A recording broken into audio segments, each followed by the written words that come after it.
அல்லும் பகலும் அலைந்தேன், விதி அழைத்திடும் பாதையில் பயணம் தினம் செய்தேன். கண்ணீரே சுமந்தேன், பல துன்பங்கள் சுமப்பதை வாழ்க்கை என நினைத்தேன். இன்பம் என்றால் அது என்னவென்று கனவிலும் கூட கண்டதில்லை.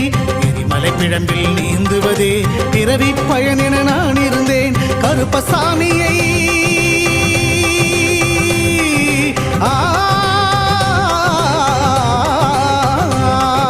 கருப்பசாமியை பார்த்தவுடன் விதிகளும் விலகி ஓடியதே. வெறுப்பென வாழ்ந்த வாழ்க்கையை மாற்றி சிறப்பாய் வாழ வைத்தவரே. புலிகரை நோக்கி புறப்படுவோம், நம் கருப்பனின் அருளை தினம் பெறுவோம். புலிகரை நோக்கி புறப்படுவோம், நம் கருப்பனின் அருளை தினம் பெறுவோம்.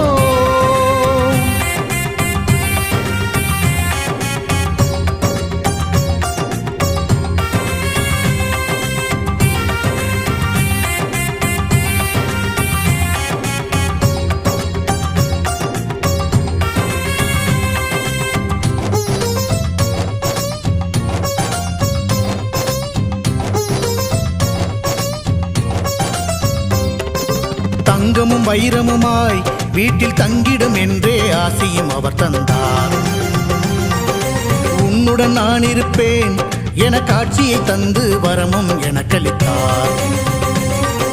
புதுவித வாழ்க்கையை அள்ளி தந்து புறப்படு என்னுடன் என்று சொன்னார். பரம்பொருள் யார் என உணர வைத்து என் பரம்பரையை அவர் காத்து நின்றார். எந்த திசையிலும் வாழ்பவன்